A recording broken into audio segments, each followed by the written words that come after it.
Ну и для начала хотел вас пригласить на свой резервный канал Электрохобби, который находится на Яндекс.Дзене. Если мои ролики будет удобнее смотреть именно на этом канале, то переходите, подписывайтесь, ну и следите за выходом новых моих видео. Ссылка на этот резервный канал будет в описании под этим видео.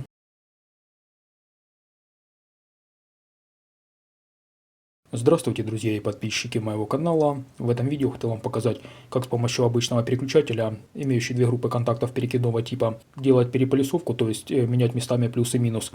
Допустим, на выходе источника питания. Например, в моем случае, что я делаю? У меня имеется вот такой блок питания постоянного тока, который я использую для питания вот такого маленького точильного станочка. Изначально штекер сюда втыкается, ну и после включения электродвигатель постоянного тока вращается в одну сторону. Но бывает так, что мне, допустим, нужно вращение как в одну, так и в другую сторону. И вот простым способом сделать такой реверс будет как раз вот использование вот такой вот простой схемы на переключателе. Я это сделал вот в таком виде.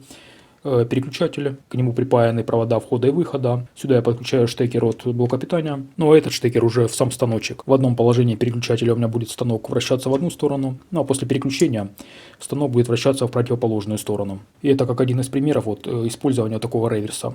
Чтобы сделать такой вот переходничок, достаточно иметь вот такой переключатель или подобно ему, который имеет две группы контактов перекидного типа. То есть, допустим, вот нижние три контакта, средний это перекидной, и в зависимости от положения от самого переключателя, средний будет замыкаться либо с этим контактом, либо после переключения будет перекидываться на противоположный контакт. Ну а верхние три контакта относятся ко второму переключателю, у которого переключение происходит по тому же принципу, что и вот на нижних контактах. То есть в одном корпусе мы имеем два переключателя. И для нашей цели нужно использовать именно вот такого типа переключатель. Либо же то же самое можно сделать на реле, у которого опять же два контакта это сама катушка, ну а переключатели опять же имеют 6 выводов. И само переключение происходит по тому же принципу, что и в этом переключателе. То есть для тех, кто не понял, в одном положении будут звониться, допустим, от крайний и средний, в то время как средний и вот этот вывод разорваны. Ну и то же самое вот на верхнем переключателе. Когда же мы делаем переключение, то теперь вот эти контакты звонятся, так же как и верхние, а вот эти средний и крайний уже разорваны, так же как и сверху.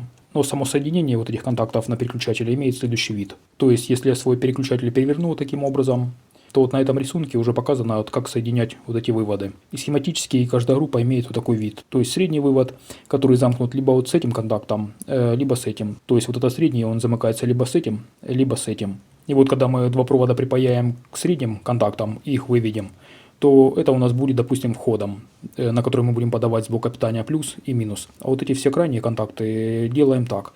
Вот этот контакт спаиваем с нижним боковым контактом, а вот этот нижний вместе спаиваем с верхним вот этим. И после такого перекрестного соединения мы к любым боковым либо к этим припаиваем провода выхода. Если мы сюда подаем вот плюс-минус, то в зависимости от положения переключателя у нас будет либо здесь плюс, здесь минус, либо же в противоположном положении эти плюс-минус поменяются местами. Ну а схематически это выглядит таким образом. Это у нас каждая из групп переключателя, то есть один переключатель и второй. Здесь они соединены таким же образом, как и вот на этом рисунке. И перекидывание вот этих контактов средних происходит одновременно как у одной группы переключателя, так и у второй. Ну и последнее, что стоит заметить для новичков, это касательно в первую очередь того тока максимального, с которым может работать сам переключатель. То есть конкретно вот этот переключатель рассчитан на максимальный ток в 6 ампер. И в зависимости от той мощности нагрузки, которая будет подключаться вот к выходу вот этого реверса, то естественно следите за тем, чтобы рабочий ток нагрузки не превышал вот это значение, которое указано на переключателе, либо на релюшке.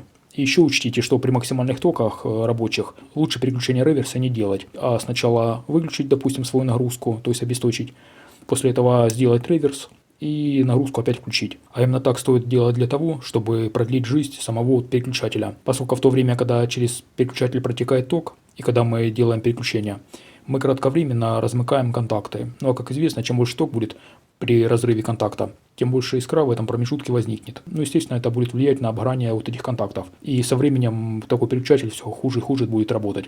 И в один прекрасный момент придется выключатель менять. Из-за того, что он начал перегреваться, либо вовсе делать такое переключение нестабильным, то есть, то нет. Либо же такой вариант переполисовки сразу можно поставить вот в самодельный блок питания на выход. И когда нужно, вот на проводах выхода этого блока питания, мы всего лишь с помощью вот этого переключателя меняем вот полярность на блоке питания. Так что вот в принципе все, что можно сказать по данной теме. Ну а на этом, пожалуй, все. Кому понравилось видео, ставим лайки, подписываемся на мой канал, ну и ждем новых видео. Всем всего хорошего, пока.